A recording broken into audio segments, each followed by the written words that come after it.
These are my picks for UFC fight night, or sorry, UFC 164. I'm thinking about the event on Wednesday. Sorry about that, guys. UFC 164, Milwaukee, Henderson versus Pettis 2. Alright, I'm not going to review Wednesday's event because it is Wednesday, so I don't know the outcome yet. So we'll tackle that next event. Anyways, the first fight on the card is Hammond versus Sedenblad. Really, these preliminary cards I'm going to go through quick. I think Hammond really hasn't impressed me much. I think Sedenblad has the power to knock him out, and I think, you know, Hammond just, his chin is so suspect. I don't know. I don't trust it, and I think Sedenblad can knock him out. Iaquinta versus Couture.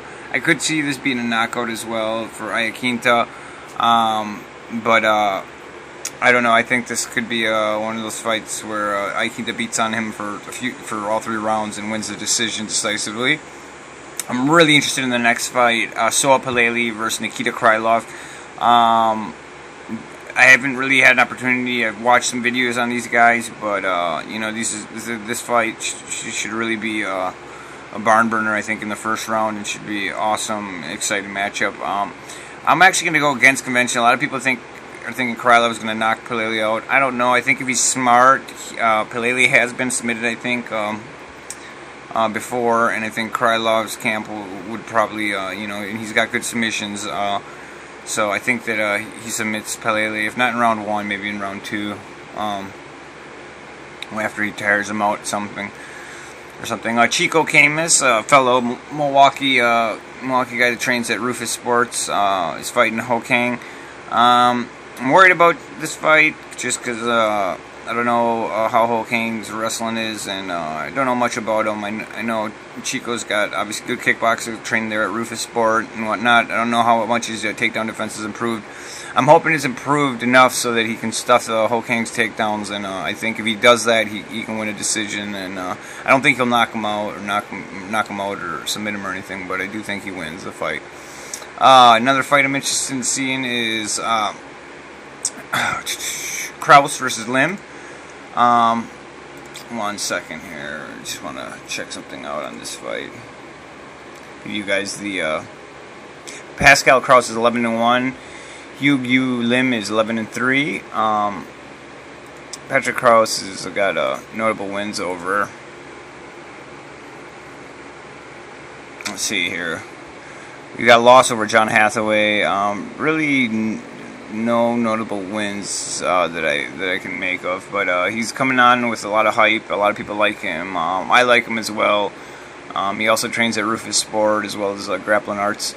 I think that he wins this by a KO in the first round.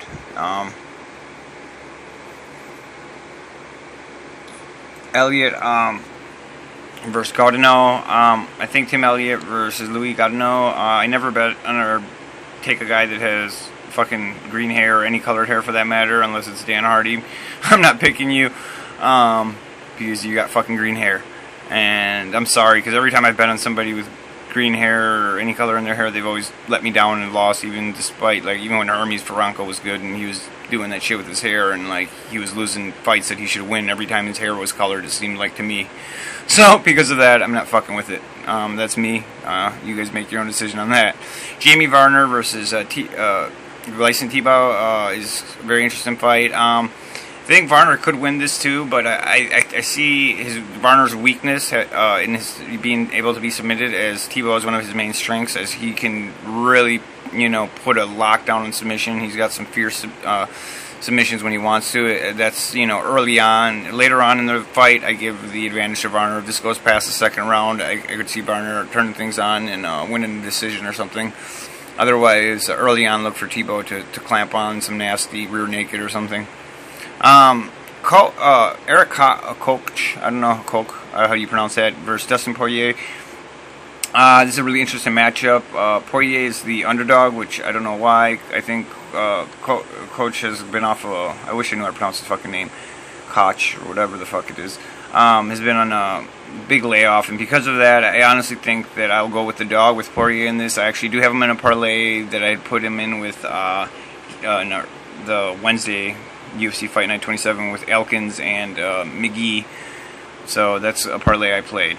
Anyways, Ben Rothwell versus Brandon Vera. This is basically, to me, came down to, I know he's going to be faster than Rothwell, but in terms of chin, I know Rothwell has a much better chin than Vera. Vera has been knocked out before, he has been hurt, whereas Rothwell, I've seen him take a ton of abuse and not really get, I think he's, in terms of having a better chin, nobody's going to argue that Rothwell has a better chin. But if Vera can get out that first round, I think, then his chances improve, and he could, either win a decision or, late knockout in the third or second round, late second, early third. Otherwise, I think Rothwell could knock out Vera in round 1, and that's what I'm going for. Vera hasn't impressed me that much lately, and although Rothwell, I think, lost, his losses were to people that I think he should have lost to, whereas Vera had been losing to people that people thought he should beat. Mendes versus Guida. I really hope Clay can pull this off, because of the plus 400 that he was at, I just put a small play on him just for the hell of it, because I like Guida always brings it, and if it goes to decision, you never know. Based on that, that's the only reason I played that, but in reality, I do see Mendes winning the decision in this, or just outpacing him, outworking him, outstriking Guida. Guida being offensive like he always is and being aggressive, but just not effective with his aggression, probably. Hopefully he proves me wrong. Anyways, the next fight is Barnett versus Mir. I don't know. I got this going decision. I had it at first, Barnett winning by KO. I think in terms of chins here, I think Barnett does have a better chin and has a better wrestling. Mir obviously has better submissions, I think, MMA submissions, but Barnett's not far behind him.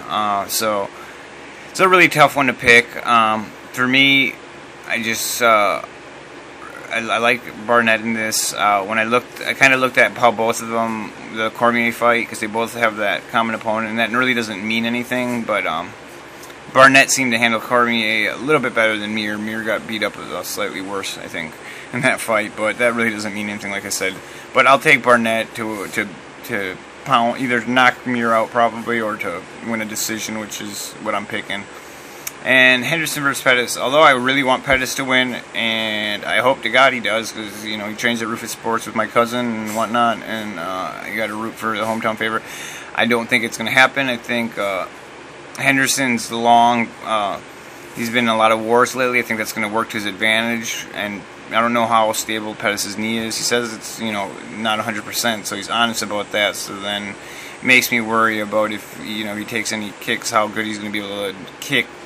Like how good he's gonna be able to kick as he normally does. He kicks really good normally, but if his knee's fucked up, how is that gonna affect his kicking game? That's what I'm worried about. So and also his takedown defense because of his knee. Because of that, I think Henderson pulls off some type of submission. I'm just gonna go with the 4th round because I think it's gonna be later than sooner. But you never know.